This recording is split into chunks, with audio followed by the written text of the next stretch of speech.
I am either leaking or he's peeing on me. Crisis averted, I was leaking. All good. So many things I don't even know where to start. Number one, it's absolutely downpouring. I apologize if you can hear the rain.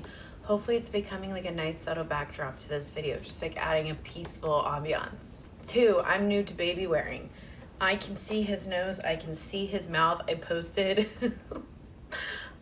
a photo on Instagram stories and people were like, oh my gosh, you're baby wearing wrong. And I was like, I'm sorry, I've been doing this for 24 hours. I promise I can see his nose. So anywho, he is alive, well, thriving. Not to panic. I'm still figuring out how to do the wrap. Give me grace. But he loves to contact nap. I love it. And this way I can multitask, get work done, and still have my baby on me. Okay, I might cry. I just can't believe that I'm sitting here, finally, making a YouTube video with a baby. And I'm very grateful. It's been a long journey to get here, and it just means so much to share it with you guys, especially those of you, all of you, but especially those of you who have been here through all the tears and losses and all the things. Yeah, we're very, very blessed and grateful to finally be here today. Happy tears. I do want to formally introduce you with tears in my eyes to Arlo Jose Martinez. He was born on April 10th, 8 pounds, 13 ounces. I didn't see myself making a baby just shy of 9 pounds, but here we are, ladies and gentlemen, here we are. My birth plan did not go to plan. But that's okay. We just roll with the flow around here.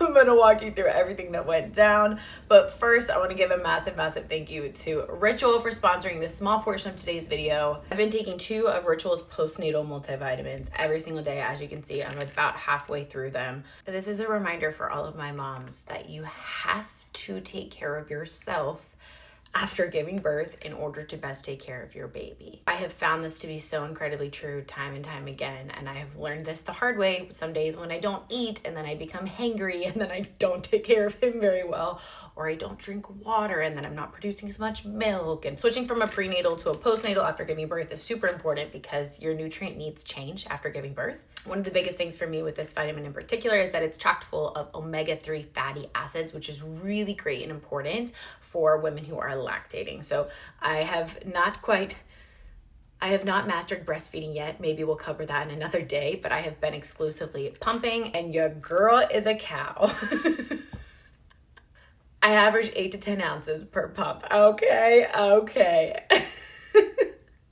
I could not be more grateful to be an overproducer, and I truly believe a huge part of that is because I'm taking care of myself so that I can then better take care of my baby. But remember, fed is best. If breastfeeding or pumping doesn't work for you, it doesn't work for you. Ritual is having a 40% off Mother's Day sale. I will have a link in the description box down below. Let me repeat that, 40%. So like if you're interested, have ever been interested in trying Ritual vitamins, this is the time to try it. And it's a site-wide sale on literally every vitamin that they have. So once again, I'll have that link in the description box down below. I'm gonna try my hardest not to make this video 3 hours long. Okay, let's do this. Let me rewind slightly to right before giving birth, and really just all along the way. Arlo, it feels so weird to finally say his name. All along at every appointment, Arlo was measuring weeks ahead in terms of like weight, head circumference, the whole enchilada. They kept being like, it's okay, he's gonna like, maybe he's just like an early grower, and then at the very end, he'll like stabilize. He never really stabilized. He just kept getting bigger and bigger and bigger. And I remember at like 3 days before 40 weeks at my very last ultrasound appointment, they said that his head was measuring at the 97th percentile. His stomach was measuring at the 97th percentile. And their guess, I forget exactly, but it was 9 pounds, like 8 ounces or something. And they said that it could be off by a pound in either direction, aka 10 pounds, 8 ounces, or 8 pounds, 8 ounces, somewhere within that range, but that their guess was 9 pounds, 8 ounces based off the circumference, based off the measurements of like his head and whatever. And let me just say before I go really into details, I have no interest in hearing like, oh, you should have done this, oh, you should have done that, oh, they shouldn't have told you, da, da, da, da. It's okay. I'm not looking for, judgment or this is my birth story. I'm not looking for judgment or anything. I did what I felt was right and best in the moment with all the heightened emotions. And just with everything I've been through, it really did impact me a lot more than I was anticipating. They were walking me through, so they diagnosed him with fetal macrosomia, which is a fancy name for a very large baby. The fear with that, one, he was extremely high, like he had not dropped at all. So I was going to have to either be induced or get a C-section. He wasn't coming on his own, baby girl. And I personally was not interested in going past 40 weeks just for my own personal reasons, just with everything I've been through. I just wanted to get him out safely while he was alive and well. The fear with an induction is I was going to take 3 days to work this 10-pound baby down the canal. Because of the size of his head and his stomach, we both had fears about him having his collarbone broken or a shoulder dystocia when he was coming out. I've had multiple family members have that with their babies, and the thought of him breaking his collarbone in birth, the thought of him having a shoulder dystocia, pushing him back in, still doing I don't know. I just kind of, you know what it is that I really realized afterwards is that my entire fertility journey, there has been so many unknowns, so little in my control. In this moment where I was given options and I could say, okay, he's alive and well, I can have a C-section, have him that day, made me feel like I could control an outcome. Like I could control my baby not having pain. Like I didn't care about my pain. I mean, was I dying to push out a possible 10-pound baby? No, but I would do it for him, obviously. But with the C-section, I got to be in control and ensure that my baby would not have pain occur to them. And I think with everything I've been through, that was a huge reason of why I ended up choosing to have a planned C-section. Now, if you know my plan, I mean, I don't know many people that want a C-section. Having severe abdominal surgery while then caring for a baby is near impossible if you don't have a great support system. I'm incredibly lucky to have my husband who was there with me every step of the way. But I find it so odd that C-sections often have this rap of being like, oh, you had a C-section? Amazing. Like, oh, like the easy way out. Like, honey, there ain't no easy way to get a baby out, okay? There ain't no easy way. And it's not a competition of this way's harder, this way's easier, bada bing, bada, There ain't no good way to get a baby out. Once I decided with my OB that I was going to have a C-section, we scheduled it a couple days later with her. Absolutely love and adore her, trusted her. She was not pushy in any way, shape, or form in either direction. Very encouraging of just sharing pros and cons of both, helping me make the best decision for myself. But I never felt pushed, and I felt very grateful that I never knew her true thoughts until the end. And I asked her afterwards, and she was like, I think you made the right call.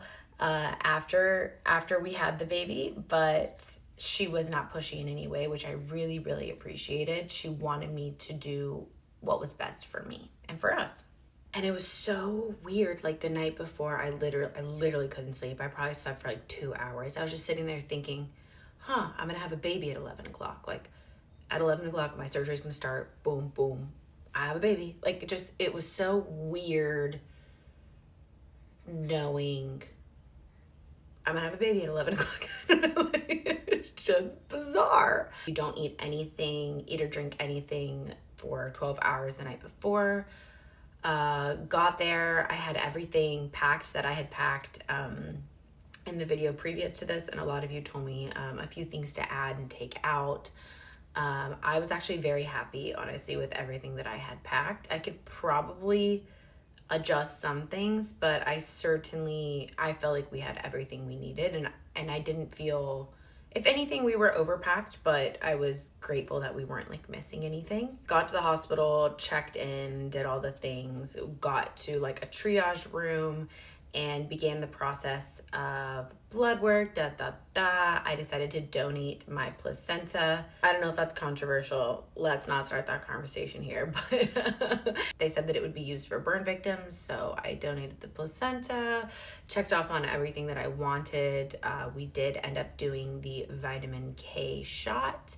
I personally chose not to do the eye cream. It's evading me what it's called, but it's like an eye gel, just because he wasn't going through the vaginal canal. And then I decided to wait on the hepatitis B vaccine until we got to the pediatrician. So I didn't do any vaccines in the hospital. I wanted to talk to his pediatrician about everything when we got there. That was just our personal choice. I know that everyone has very strong opinions on vaccines, vitamin K, all the things. I'm just personally sharing what we did and what worked for us. Zero judgment if you chose something else. And then at that point, it kind of all happened really, really quickly. The anesthesiologist came in. I'm honestly not positive still if I had a spinal or an epidural or if those are the same thing. I apologize, I'm not positive.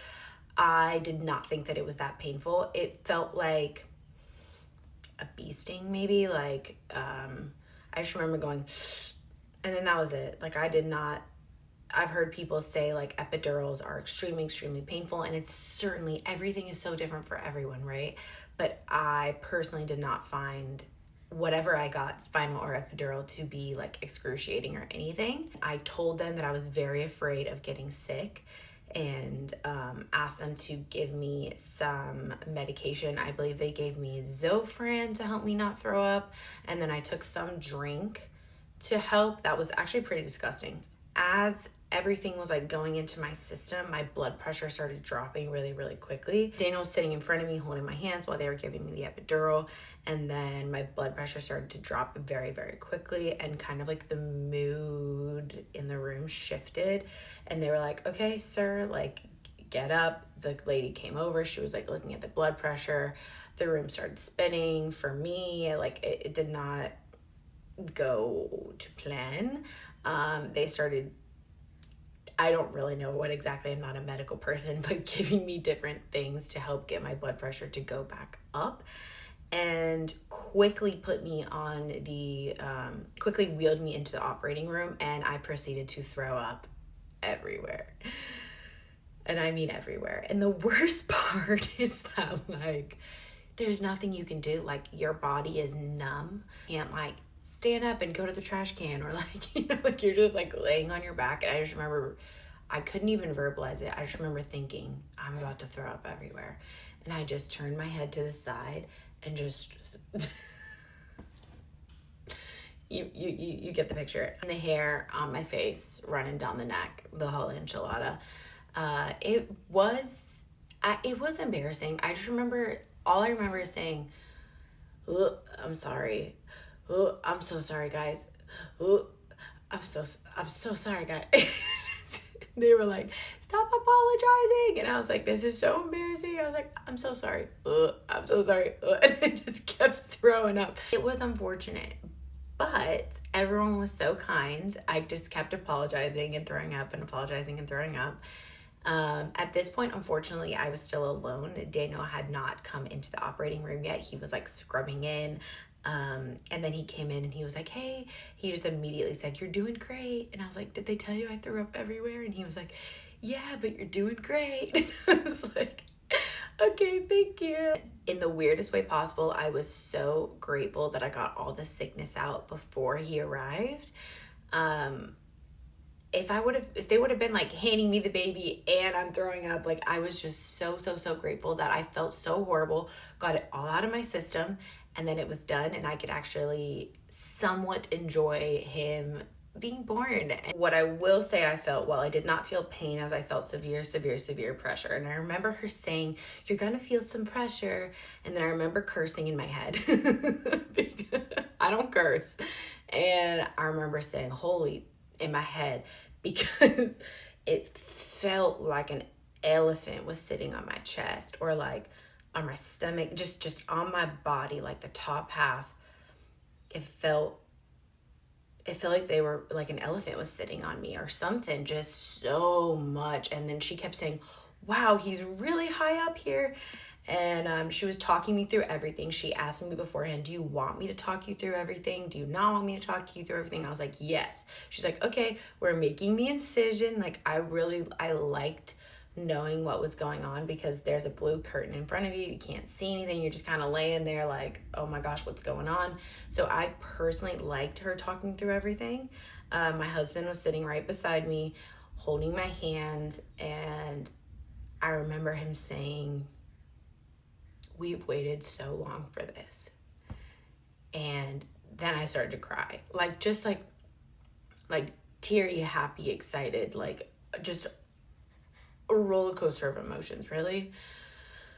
Not sad, but just like roller coaster of emotions. And the nurse and anesthesiologist was so sweet the whole time. She was like, just very supportive and kind, and talking to me and like, you're doing so great, and just super, super sweet. And then my OB pulled him out. She had like a Lion King Simba moment.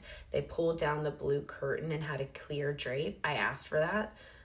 So then they had the clear drape, and she showed him to me through the clear.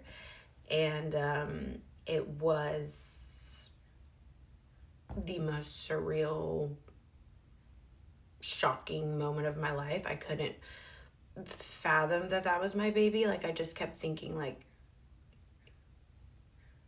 looking at him and being like, how was that inside of me? I don't know. It was bizarre, full-blown shock. Just my brain couldn't quite compute that was inside of me, because he was large and in charge. And I remember them all laughing and being like, oh my gosh, you made the right decision, he's a big boy. And they were all just having fun in the operating room, and they were like, let's guess, like, how big is he? Because they all were like, okay, they were all guessing. Or like the nurse and anesthesiologist was like, 9 pounds 6 ounces. My OB was like 9 pounds 5 ounces. They were like all making guesses around the room to see who got closest. And I mean, his head was huge, his stomach was huge, he had rolls, like he was a big boy. And they were all just like laughing and joyful and guessing, and it was just so fun. And I've never seen my husband cry in my entire life, and he had like tears in his eyes. He wasn't crying, but he had tears in his eyes. I was hysterical. I was a hot mess. But yeah, and then they did just like a 1 minute delayed cord clamp. I would have liked for it to be longer, but he wasn't breathing at first. It was a whole thing. They suctioned, whatever. He was fine. It felt like the longest minute of my life not hearing him cry, but it was an immediate connection and immediate love. And I know that that's not how it is for everyone. I've had multiple friends who've shared with me, like, you might not bond with your baby right away. You might not feel super connected or love them right away. That's okay. And that is okay. Everyone's experience is different. For me, I felt this immediate, like, just otherworldly love. You have to continue to be stitched up. But the baby needs to go be weighed. The baby needs to go, do all the little things. And so check and make sure he has 10 toes, whatever, right? And so they asked my husband if he wanted to stay with me or go be with the baby. And he was like, I'll stay with her. And I was like, no. You go be with the baby. Like, I'm good. I'm going to lay here and I'm going to be stitched up. You're going to go make sure they don't swap our kid. So he went with Arlo, and they did like the foot stamps and all the things. And you just lay there on the operating table, just waiting to be stitched back up. And, you're left all alone, no husband, no baby. You're just laying there. And about 15-20 minutes later, they wheeled me into the recovery room and immediately put him to my chest. And we started trying to breastfeed. It did not go well. It has still not occurred. That's a video for another day. I have chosen to try to be an exclusive pumper for now, at least until I can get him to latch effectively. We think he might possibly have a tongue tie. We're still trying to figure all that out. I have so much more to say and share. I just don't want this video to be 10 hours long. I think I will leave this here for now, but I would be more than happy to answer any and all questions down below. I know that my story, is different. Having a planned C-section is different, but it's what worked for us. And once again, I just hope there's no judgment here. This is a safe space. I do want to make one note without crying if possible. I just want to say that I can do this. Arlo is our miracle. He is our double rainbow baby. We could not be more grateful to God for this gift and this blessing of his perfect timing. And I want to encourage those of you who are still waiting for your baby. I want to encourage you to not give up hope. I want to encourage you to keep fighting, to keep hoping, keep praying, that your time will come. And I want to promise you that it will be so worth the wait. He is so worth the wait. I'm eternally grateful for him in a way that I would have never been if it wasn't for everything that I've been through. And while I wouldn't wish everything I've been through, of course, for myself, it all happened for a reason. And he is so worth it. He's so worth it all. He's so worth the wait. And I just want to encourage those of you who are still waiting to not give up hope. I love you guys. Thank you for listening and being here. Hope you have a fabulous day. Be sure once again to check out my ritual link down below. I'm going to go feed this sweet baby angel and hopefully figure out how to do this wrap thing a little bit better. It's so hard. Okay. Love you guys. Bye.